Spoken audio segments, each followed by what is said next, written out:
This is our video lesson for 2.8, the wrapper class. The goals for this lesson are that you understand the difference between primitive data types and reference data types, that you can use the wrapper class to create objects out of primitive data types, and that you understand how Java automatically converts between the wrapper class objects and the primitive data types. And that's referred to as autoboxing and unboxing. So those are our goals. By the end of this video, you should have hopefully a better understanding of that. This is a quick review of what primitive data types versus reference data types are. So this table is a nice reference for this. Your primitive data types are things like int, double, char. And when we have a primitive variable in the memory location, that actual number or value is stored. A reference variable can also be an object that you've created, okay, or an instance of a class. Remember that a reference variable in the memory, it doesn't store the actual object. It stores an address.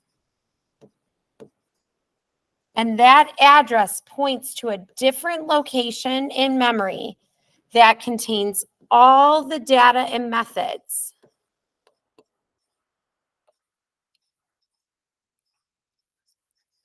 for that particular object.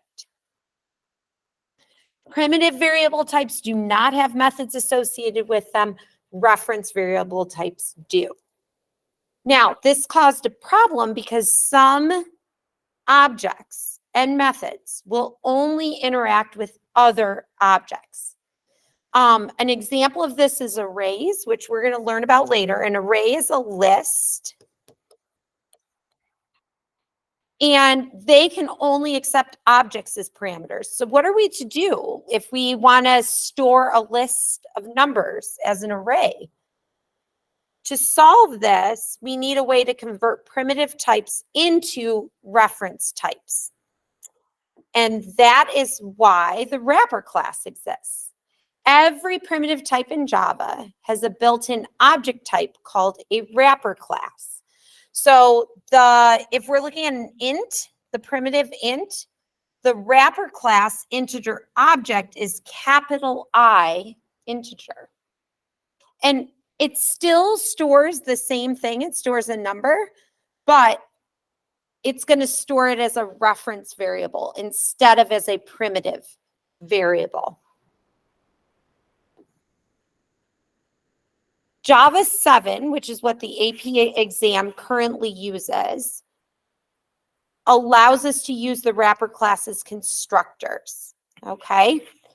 Java 9 depreciated this. So in Java 9, the accepted style is not to use the wrapper class as constructor. Because the AP exam is using Java 7, we're going to look at it both ways. So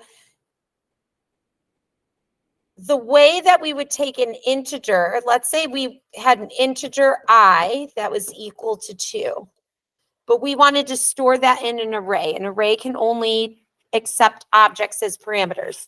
What we can do is create an integer object using the integer wrapper class, and we'll call it integer I equals new integer, and the parameter you pass it is the value. You can do the same with a double. Now, in newer versions of Java, you don't have to use the constructor. You can declare capital I integer, and when it creates this integer I, what happens in memory is the number 2 is not stored in the memory. What's stored in here is an address that points to a different location in memory, which holds the object I. And that contains the object 2. Okay? So the difference is int I equals 2. In memory, you're going to have a memory location called I, and it's going to hold the value of 2. Capital I integer I is going to store an address that points to the object I. So again, what does this do? It kind of allows us to disguise primitive types as objects. So wrapper classes provide a way to wrap primitive values in an object. There's also some additional methods that we can use with the wrapper class, the minimum and maximum values that we saw in Unit 1. Those are useful when we're working with arrays, but we'll see that later. Just like with primitive types, if you declare an object to be an integer, you cannot pass it a double. So even though it's storing it as an object, the input must match the wrapper class type. So you will get an error if that's the case. Here's the methods that we can use with the integer wrapper class. And here's the methods that we can use with the double wrapper class. And these are the ones that are most often used.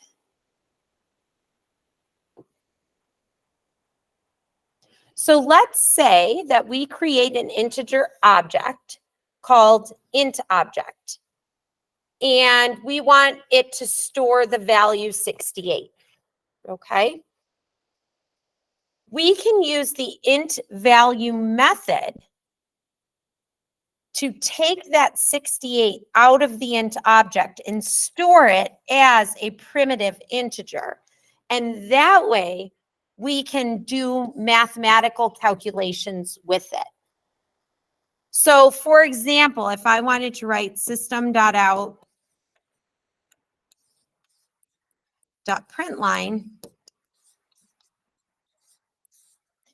3 plus I, after I changed it using the int value method into a primitive data type, it would add 68 plus 3, which is 71, and it would print that. Same thing happens with double values. So you can turn an integer object into a primitive type using the int value and double value methods. Now, auto-boxing is a nice thing. Here's a way that we could use these use the constructors.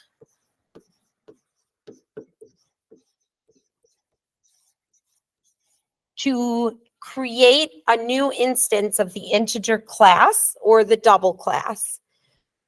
Auto-boxing is when we tell the computer that we're going to create an integer object. The way I know it's an object is it's capitalized. I'm going to call it myInt, and I'm going to set it equal to 53. Java can automatically take this 53 and turn it into an integer object without using the constructor. And this is called auto-boxing. So auto-boxing is when we go from the primitive type and Java converts it into an object. The Java compiler will also do this if a primitive value is passed as a parameter to a method that expects an object. So a perfect example of this is our array list method. It's expecting integer objects to get passed into it as parameters. Let's say I store a primitive integer, or let's say I store the number 14 as an integer, not an integer object, but just an integer.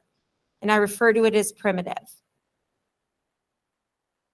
I can add it to my array list, okay? Up here, I created an array that I'm calling new list. And I'm going to use the add method to add that primitive number 14 to the array. However, arrays can only accept integer objects. This 14 is not an integer object. However, with autoboxing, Java is going to automatically convert this primitive 14 to a capital I integer object 14 when I use the method add. So again, if you pass a primitive type to a method that requires an object type, Java will automatically convert it for you. And that's a really nice feature. Unboxing is the opposite. So unboxing takes an object and automatically converts it to a primitive type, so that I don't have to use that int value or double value. So let's say I create an integer object. Again, here's a case where I've auto-boxed it. I didn't use my constructor to create this integer. I just said I'm going to create an integer object called myInt 53. If I then take this object, myInt, and store it as a primitive type, Java will automatically unbox it and turn it back into a primitive integer when you go to compile it. The Java compiler will also do this if you use a method that expects a primitive value. So here's an integer object called wrapper class. We're using the number 14 to represent that object. And what we're doing here is we've created a rectangle object. And we know that that rectangle object accepts two integer parameters, one for the width and one for the height. When I send it this integer object, Java will automatically unbox it and make it into a primitive integer so that the method runs without an error. So autoboxing and unboxing allows us to write cleaner code.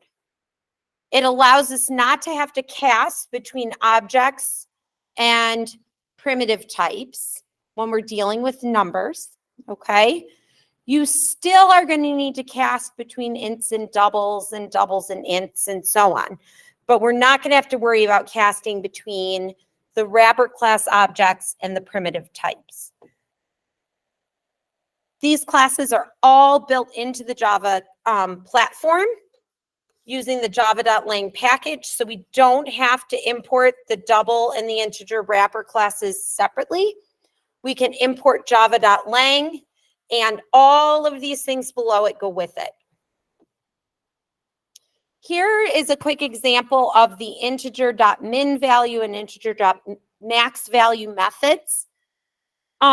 So for any integer object, if I call integer.min value, this line is going to print the smallest value that an integer object can store. And that's this number right here.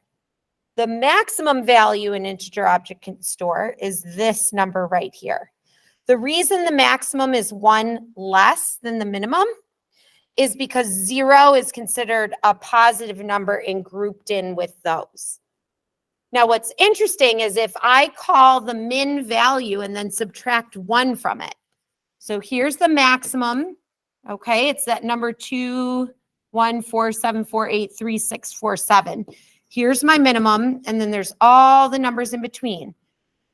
If I go to the minimum and subtract 1 from it, it's going to go back up and print the maximum. And we can see that right here. That third line that printed is my maximum value. If I try to print the maximum value plus 1, it's automatically going to cycle back around and print the minimum again.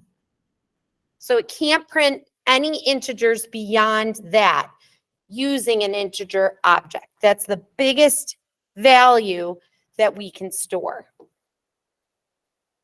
So here's our vocab. We've got our wrapper classes. They create objects from primitive types.